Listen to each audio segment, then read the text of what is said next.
Bismillahirrahmanirrahim. Assalamualaikum warahmatullahi wabarakatuh. Anak-anakku yang dirahmati Allah, alhamdulillah hari ini kita berjumpa lagi dengan pelajaran fikih 5 semester genap. Hari ini kita akan belajar bersama siswa-siswi kelas 5 MI Muhammadiyah 1 Jombang The Inspiring School. Selamat belajar, semoga kalian mendapatkan ilmu yang bermanfaat. Anak-anak, hari ini kita masih melanjutkan pelajaran yang lalu, yaitu bab 6 tentang haji. Adapun yang kita pelajari pada pertemuan kali ini adalah amalan-amalan ibadah haji, pembayaran dam dalam haji ya maksudnya ya. Kemudian pelaksanaan ibadah haji dan larangan-larangan selama melaksanakan ibadah haji. Anak-anak, yang pertama kita akan mempelajari amalan-amalan dalam melaksanakan ibadah haji. Di antara amalan-amalan ketika melaksanakan ibadah haji adalah pertama, amalan menjelang ihram. Sebelum ihram hendaknya melakukan mandi. Mandi menjelang ihram merupakan sunnah sekaligus menandai dimulainya ihram. Kemudian hendaknya juga memotong kuku, mencukur kumis, mencabut bulu ketiak, dan mencukur rambut sekitar kemaluan.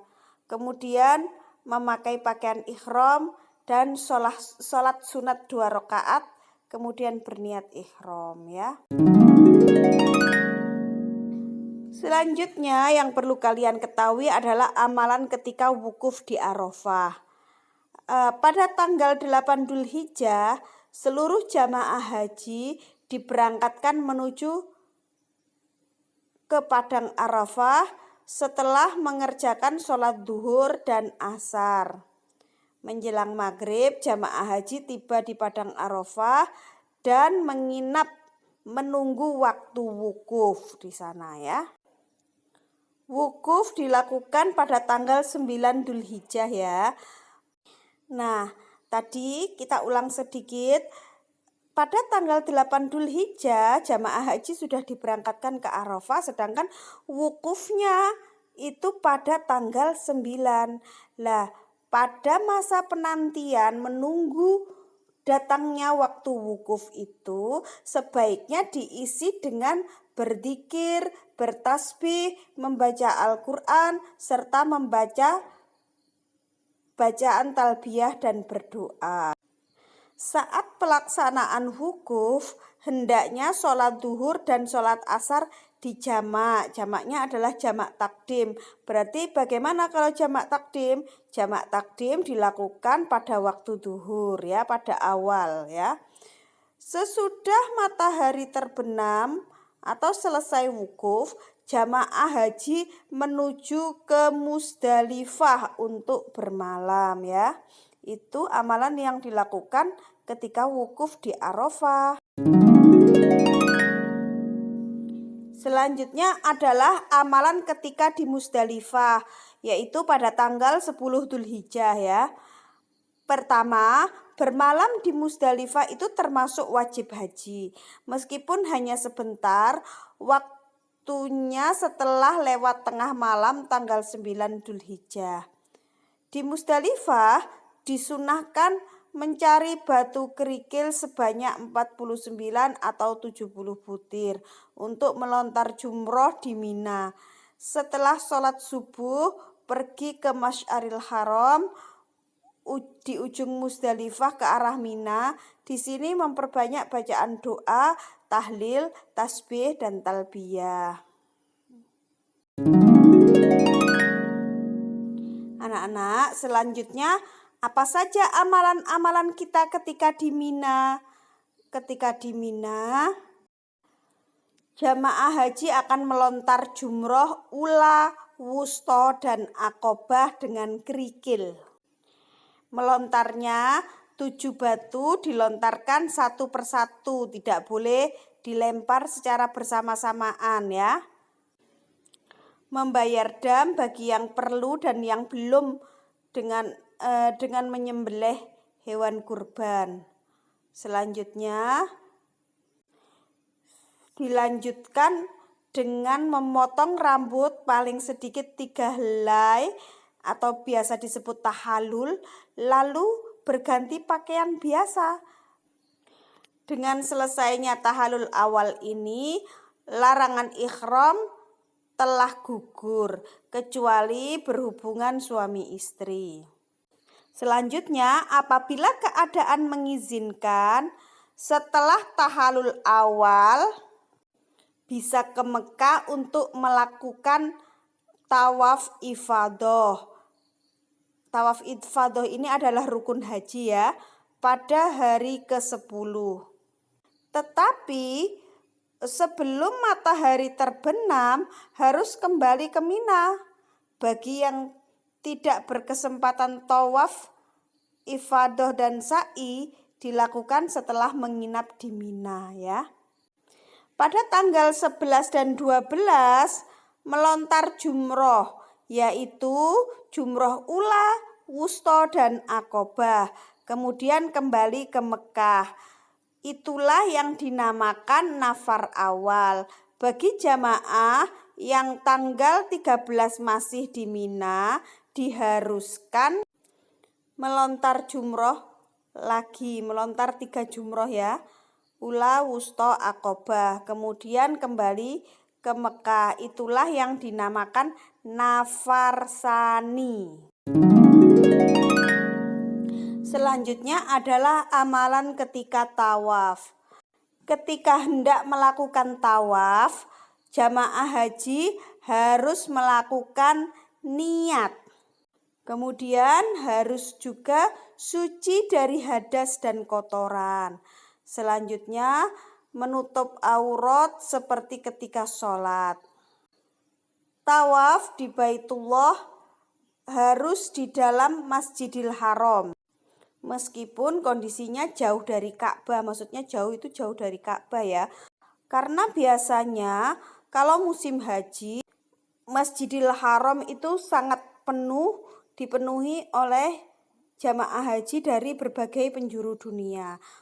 Nah, meskipun demikian, tawaf harus dilaksanakan di dalam Masjidil Haram. Meskipun kondisinya jauh dari Ka'bah, tidak boleh di luar Masjidil Haram ya. Tawaf itu dilaksanakan 7 kali tanpa jeda. Dimulai dari startnya itu dimulai dari Hajar Aswad dan diakhiri di Hajar Aswad juga. Kemudian ketika mengelilingi Ka'bah waktu tawaf itu, Ka'bah berada di sebelah kiri. Selanjutnya amalan ketika tawaf adalah mencium Hajar Aswad jika memungkinkan ya. Kemudian setiap masuk di rukun Yamani memberi isyarat mengangkat tangan sambil berdoa Bismillahi Allahu Akbar.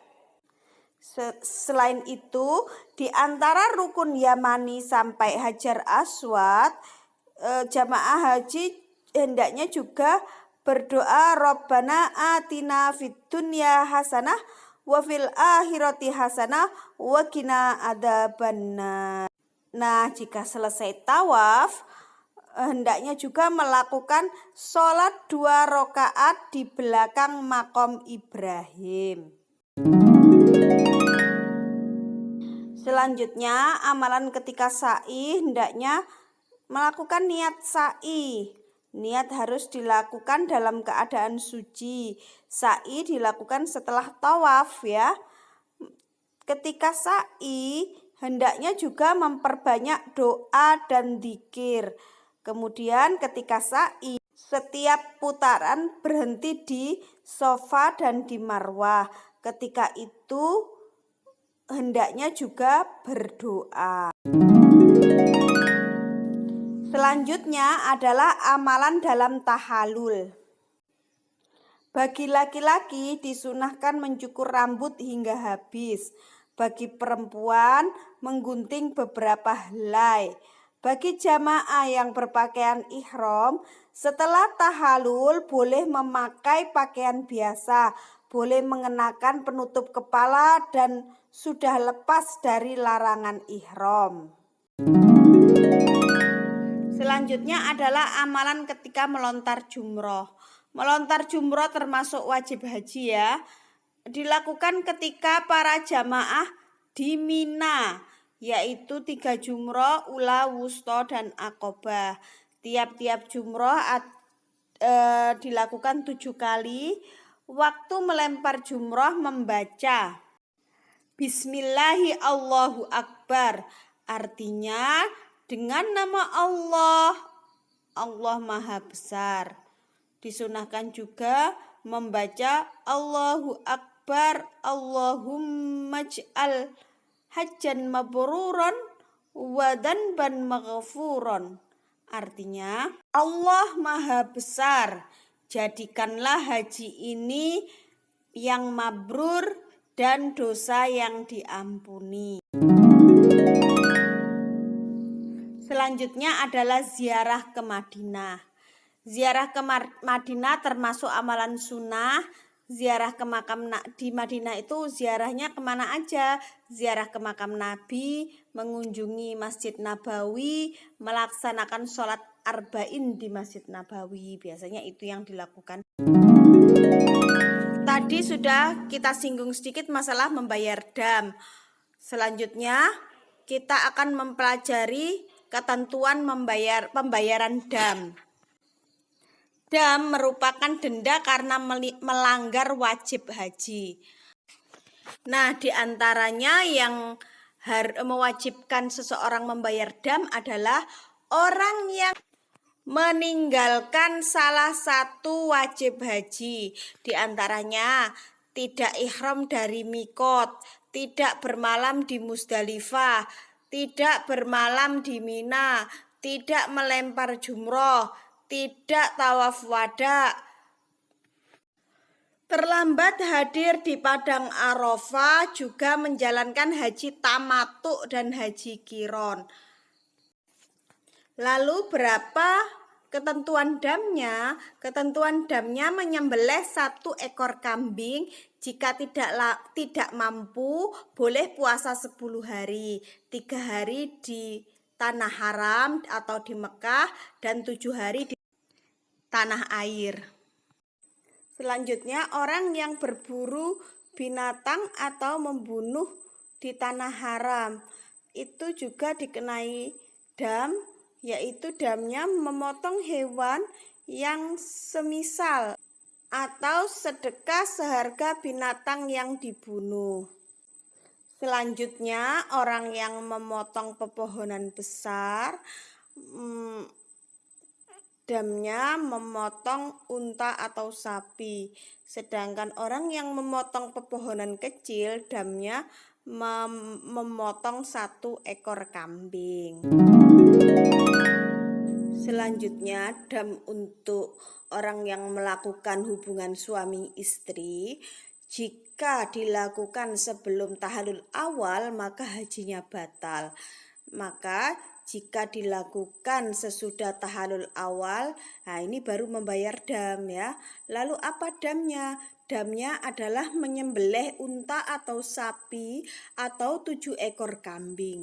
Apabila tidak mampu, maka bersedekah seharga unta atau sapi atau 7 ekor kambing. Yang terakhir, orang yang sedang haji terhalang oleh sesuatu sehingga tidak sempurna hajinya, itu juga harus membayar dam. Damnya adalah menyembelih hewan kurban. Selanjutnya, pelaksanaan ibadah haji. Cara mengerjakan ibadah haji dapat dibagi menjadi 3, yaitu haji ifrad, haji tamattu dan haji qiron. Haji ifrad yaitu mengerjakan haji terlebih dahulu baru kemudian melakukan umroh. Cara ini tidak wajib membayar dam. Pelaksanaan haji dengan cara ini dapat dipilih oleh jamaah haji yang masa wukufnya sudah dekat.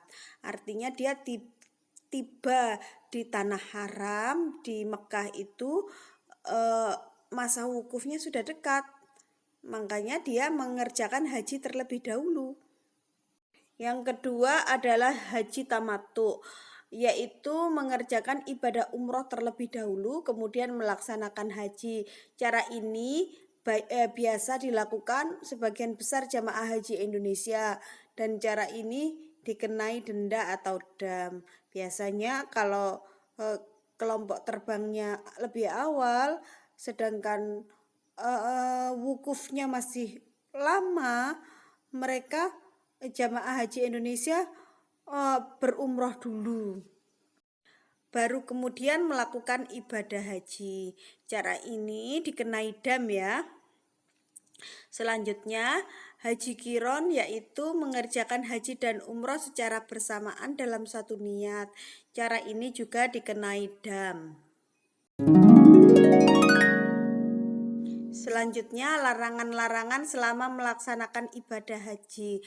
Bagi laki-laki tidak boleh memakai pakaian berjahit, tidak boleh memakai sepatu dan yang menutupi mata kaki atau memakai kaos kaki, terus tidak boleh menutup kepala, tidak boleh menjadi wali nikah.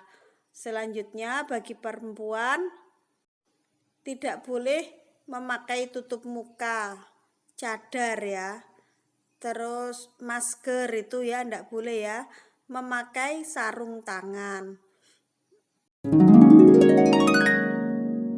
Selanjutnya larangan bagi laki-laki dan perempuan itu tidak boleh memakai wangi-wangian, cukur atau memotong rambut dan bulu badan lain dan memotong kuku, berburu dan membunuh binatang yang halal dagingnya, memotong dan mencabut pohon-pohon yang tumbuh di tanah haram, menikah dan bercumbu rayu, bersetubuh dan bercumbu rayu, mencaci, bertengkar atau mengucapkan kata-kata kotor. Itu tadi adalah larangan-larangan ketika ibadah haji. Bagaimana jika dilanggar? Jika dilanggar, hajinya masih tetap sah, akan tetapi harus membayar dam. Anak-anak, selesai sudah materi kita hari ini.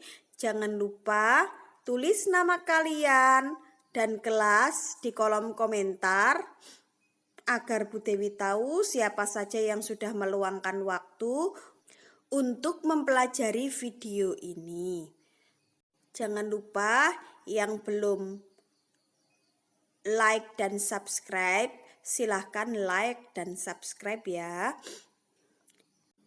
Supaya kamu tahu ketika Bu Dewi mengupload video pembelajaran yang baru. Akhirul kalam, wassalamualaikum warahmatullahi wabarakatuh.